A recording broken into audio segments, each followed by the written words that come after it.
Salut les polyglottes! Aujourd'hui, je voulais parler des tests de langue et comment faire pour s'y préparer.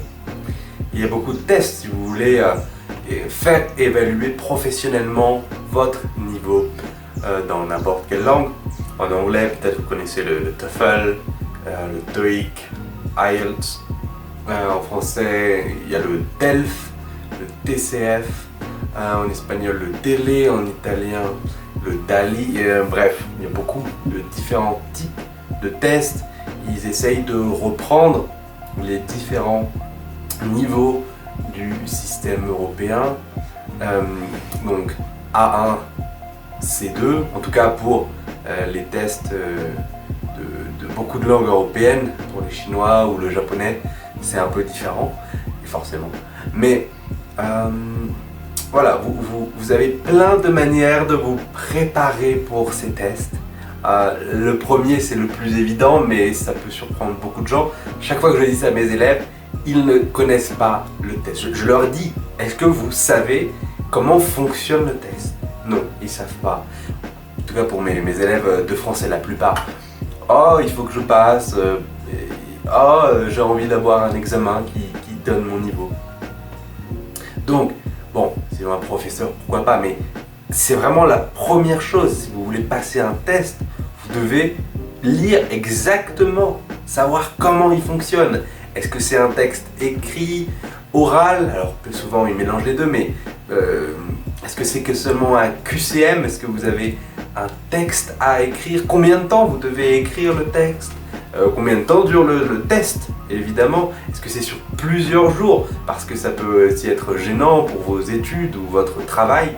Si vous devez partir une journée à Paris, parce qu'il n'y a que là où il y a un test, ça peut être compliqué. Bon, pour l'anglais, c'est plus facile.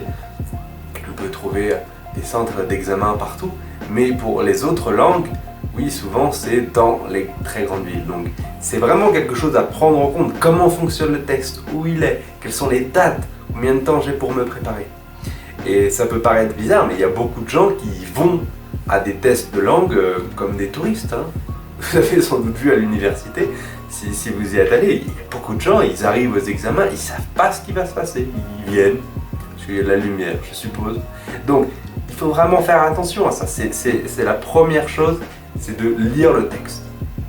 Le test, pardon. Ensuite, le deuxième élément sur lequel vous devez faire attention, c'est quel niveau vous allez choisir. Donc, dans le système européen, il y a 6 niveaux. A1, le niveau débutant. D'une manière générale, je déconseille parce que ça sert à rien, sauf si c'est gratuit, mais je ne conseille pas de payer pour passer le niveau A1, peut-être dans quelques situations, mais la plupart du temps non. Vraiment A2 ou B1, là ça peut commencer à être utile. Et ensuite, je sais que le niveau pour le français B2 vous permet d'étudier à l'université. Donc si vous êtes étranger et que vous apprenez le français, normalement avec le B2, vous êtes autorisé à venir étudier en France. Et le B2, c'est vraiment accessible, hein, rapidement. Une bonne quantité de travail, le 4e niveau, donc sur 6, est accessible rapidement. Pour pouvoir étudier en France, je suppose que c'est la même chose en Espagne ou en Allemagne. J'ai entendu que maintenant les universités allemandes qui sont bonnes sont gratuites, même pour les étrangers, je crois. Et donc, si vous avez un B2, vous pouvez aller en Allemagne. Donc il y a vraiment une bonne réflexion à faire. Quel niveau je dois aller? Parce que si c'est trop facile, vous aurez perdu votre argent. Et si c'est trop difficile, vous aurez aussi perdu votre argent. Mais en plus, vous n'aurez pas de test. Donc dans les deux cas, il faut essayer d'éviter. Pour vraiment bien connaître son niveau, il faut faire des examens blancs. Vous pouvez trouver pour tous les examens des livres ou des annales qui vous donnent la possibilité de vous préparer, et ça c'est indispensable. Enfin, ça peut encore une fois paraître évident, mais c'est quelque chose que peu de gens font. Bon, vous pouvez connaître exactement comment fonctionne l'examen, mais vous devez faire un examen blanc corrigé par un professeur. Donc la partie compréhension, si on prend le DELF, il y a 4 parties. La partie compréhension orale, compréhension écrite, c'est des QCM ou alors des phrases à écrire très simples. Vous pouvez vous auto-évaluer. Hein. Vous prenez une annale des années précédentes pour le délai espagnol. Vous aurez, je l'ai fait, vous aurez la correction gratuitement pour les compréhensions écrites et orales, ça, il n'y a pas de problème. Là où vous ne pouvez pas vous auto-évaluer, même si vous pouvez évidemment avoir une idée, c'est sur la capacité à parler et à écrire. Et là, vous devez prendre un cours avec un professeur professionnel qui, de préférence, a déjà été examinateur, ça serait encore mieux, ou qui a une grande expérience dans la préparation aux examens. Et il vous dira si c'est juste ou si c'est trop difficile pour vous. Enfin, il vous aidera à ajuster votre travail. Ça, c'est fondamental.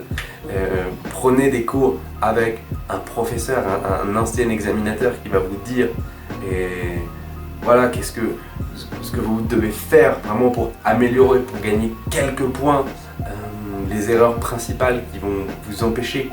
Il faut savoir que pour l'écrit et pour l'oral, pour la production écrite et orale, si vous atteignez déjà le niveau B2, les examinateurs commencent à être très exigeants.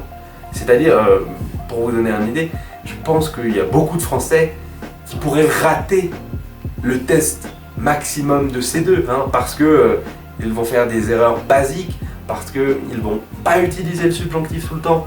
Les examinateurs peuvent être vraiment pointilleux quand vous êtes sur un grand niveau. Si c'est sur les niveaux débutants, vraiment jusqu'à B1, vous pouvez faire un cours si vous êtes assez confiant, si vous avez déjà passé un examen ou appris beaucoup de langues, bon, il n'y a pas de problème. Mais vraiment, si vous voulez faire un examen B2, C1 ou donc le maximum C2, vraiment faites très attention parce que à ces niveaux-là, les examinateurs vont vous demander beaucoup.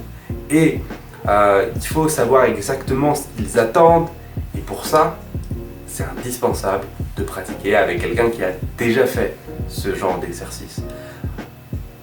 Voilà, je pense que c'est tous mes conseils que je peux vous donner pour préparer un examen. Et vous, est-ce que vous avez envie de passer un examen de langue? Je pense que ça peut être une bonne idée pour se motiver. Moi-même, je me prépare pour l'italien et j'ai déjà fait beaucoup donc les parties où je peux m'auto-évaluer pour la compréhension écrite et orale. Ça se passe vraiment bien. Ma difficulté, ça sera l'oral, la production orale.